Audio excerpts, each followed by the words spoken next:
నమస్తే, welcome to frankly with Telakapalli.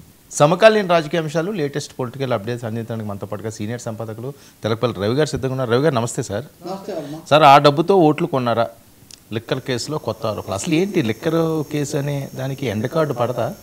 ఈ end card పడదు. అది ఎండ కాస్తూనే ఉంటుంది. అది ఎందుకంటే ఇద్దరికి మధ్యలో అది లిక్కర్ మార్చడమే, ప్రభుత్వం తీసుకోవడమే, వీళ్ళు ముడుపుల కోసం తీసుకున్నారు, దాంతోనే వాళ్ళకి డబ్బులన్నీ కూడా సమకూర్చుకున్నారు అన్నది టీడీపీ అంతకుముందు చేస్తున్న ఆరోపణ. దాని మీద ఇంకా వాళ్ళు కొనసాగిస్తున్నారు.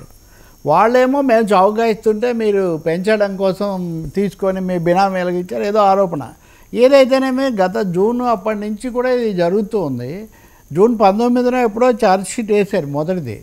ఆ తర్వాత చెవిరెడ్డి భాస్కర్ రెడ్డి, రాజకేశ్ రెడ్డి రకరకాల పద్ధతులు, అక్కడ డబ్బు దొరికింది, ఇక్కడ డబ్బు దొరికింది, ఇదంతా అయింది. కొంచెం దాగుడు మూతల కథ కూడా ఉంది. అంటే ఒకరిద్దరేమో బయటకు వస్తారు, మళ్ళీ ఏమో కొత్త ఇదేని కూడా వస్తుంది. ఇప్పుడు కీలకంగా చూస్తే ఈరోజు అనుబంధ ఛార్జ్ షీట్ వేశారు. ఈ అనుబంధ ఛార్జ్ షీట్లో ముఖ్యంగా చెవిరెడ్డి భాస్కర్ రెడ్డి దాని మీద వాళ్ళు ఇది పెట్టారు. మద్యం ఎన్నికల్లో మద్యం సొత్తుతో వైకాపా ఎన్నికల ఖర్చు అంటే 3,000 కోట్లు గల్లం చేశారు. ఈ 3,000 కోట్లు క్రమ పద్ధతిలో తీసిపెట్టి వీటిని తాడేపల్లికి చేర్చి అక్కడి నుంచి ఈ డబ్బంతా కూడా అభ్యర్థులకు పంచే పని చెవిరెడ్డి భాస్కర్ రెడ్డి చేశారు. ఇందుకోసం వాళ్ళ అబ్బాయి తుడా ఏదో ఉన్న చెవిరెడ్డి మోహిత్ రెడ్డి అధికారిక వాహనాన్ని కూడా వాడారు. సో ఇవన్నీ ఈ ఛార్జ్ షీట్లో తీవ్రమైన ఆరోపణలు ఇందులో రాశారు. ఇదిగో అవి ఇట్లా లీకులు లేదా ఎట్లా ఛార్జ్ షీట్ అన్నాక ఇస్తారు కదా, అవన్నీ కూడా తీవ్రంగా బయటకు వచ్చాయి. లేదు మీరు నగదు నాది అని మీరు నిరూపించానని కసిరెడ్డి అప్పుడు అడిగాడు. కానీ ఇప్పుడు ఇదేమో ఫోన్ నెంబర్లు వీళ్ళు వేరే సిమ్లు తీసుకొని ఆ సిమ్ల ద్వారా ఈ లావాదేవీలన్నీ జరిపారు. ఇదిగో ఫలానా టైంకు ఫలానా చోట చేశారు, ఫలానా టోల్గేట్ దగ్గర వీళ్ళు ఆగారు, ఇలాంటి ఆరోపణలన్నీ మాకు ఆధారాలు ఉన్నాయని చెప్పి సిట్ తరఫున ఛార్జ్షీట్ వేశారు. కాబట్టి ఈ తీవ్రమైనటువంటి ఇంకో దశ, ఇది సెకండ్ స్టేజ్కి ఇది వస్తున్నట్టుగా ఉంది. ఆ మొదట పెట్టిన ఛార్జ్షీట్లోనే జగన్మోహన్ రెడ్డి పేరు కూడా కలిపారు. వాస్తవంగా లిక్కర్ స్కామ్లో అప్పుడు పెట్టిన దాంట్లో కూడా ఉంది.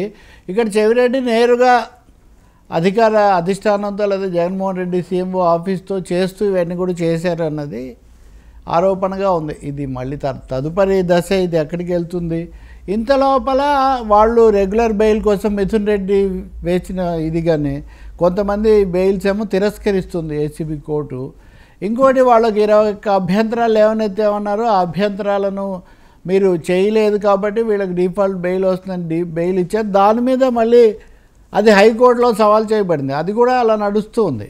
హైకోర్టు కొన్ని అంశాల మీద మేమో ఇచ్చింది. ఇప్పుడు మనం సుప్రీంకోర్టు కదా ఈ వక్ఫ్ దాంట్లో కొన్ని అంశాల మీద స్టే ఇచ్చినట్టుగా హైకోర్టు బెయిల్ మీద ఏం చేయలేదు, మొత్తం మీద కొన్ని అంశాల మీద మటుకు స్టే ఇచ్చింది. పక్కదోవ పట్టించారన్నారు. ఇప్పుడు వీళ్ళు పక్కదోవ పట్టించారా, వాళ్ళు పక్కదోవ పట్టించారా అన్నది హైకోర్టులో తేలాల్సి ఉంటుంది. ఏసీబీ కోర్టులోనేమో బెయిల్ ఇవి నడుస్తూ ఉన్నాయి. ఏతావాత మీరు అన్నట్టు ఎప్పుడు ఇది వార్తల్లో ఉంటుంది.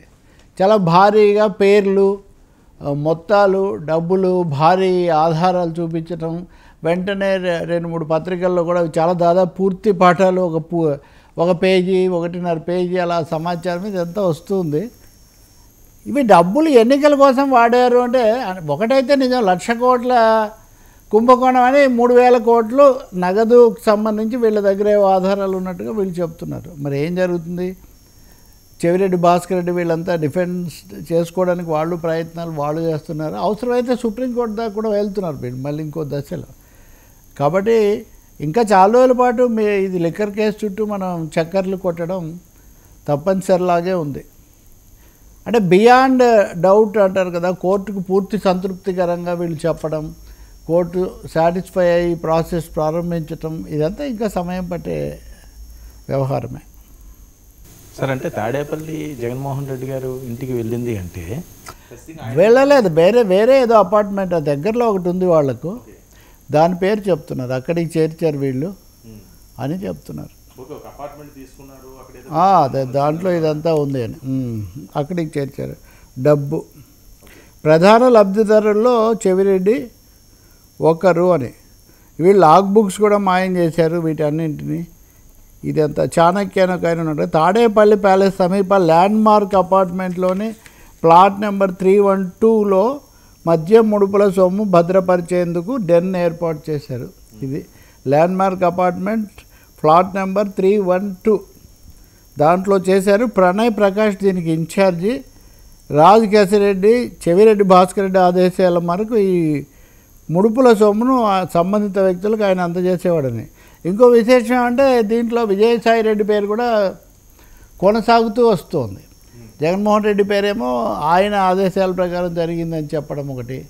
ఇంకా విధానపరంగా కూడా ఈ విధానాన్నే ఒక పెద్ద లోతైన రహస్య అవగాహనతో రూపొందించారని, అందుకే అసలు నాకేం తెలీదు అని అప్పుడు ఎక్సైజ్ మంత్రిగా ఉన్న మాజీ ఉప ముఖ్యమంత్రి నారాయణ స్వామి ఆయన చెప్తున్నారు. ఆయన మా ఫోన్ ఏమో స్వాధీనం చేసుకొని దాన్ని ఫోరెన్సిక్ పరీక్షకు పంపించారు. కాబట్టి ప్రభుత్వం అయితే లేదా సిట్టు పోలీసులు అయితే ఏదో ఒక విధంగా ఇక్కడ చాలా తీవ్రమైన గుడిపుఠాని జరిగింది, చాలా మొత్తం చేతులు మారింది అనేది కోర్టుకు ఆధారాలతో సమర్పించే ఒక పెద్ద ప్రయత్నం చేస్తున్నట్టుగా మటుకు కనిపిస్తుంది. అది పట్టువదలని విక్రమార్కులాగా ఒక పాయింట్ దగ్గర వాళ్ళు వదిలిపెట్టట్లేదు. ఇప్పుడు డబ్బు చేతులు మారుండొచ్చు, వీళ్ళే పాడుకొని ఉండొచ్చు, ఇవన్నీ అయిండొచ్చు, కానీ రాజకీయంగా సంబంధాలేనా నిరూపిస్తారు అనే ప్రశ్నలు వస్తాయి. కాబట్టి దానికోసం ఈ కనెక్షన్స్ వీళ్ళకి వీళ్ళకని ఇదంతా ఒక పెద్ద ఒక మ్యాప్ గీస్తున్న ఇది మ్యాప్కి అనుగుణంగా ఈ ఛార్జ్ షీట్లు పేర్లు ఇవన్నీ వస్తున్నాయి. ఖచ్చితంగా వాళ్ళ దగ్గర కొన్ని ఉన్నాయి అనిపిస్తుంది. అవి కోర్టులో నిలబడతాయా లేదా అన్నది మనం చూడాలి.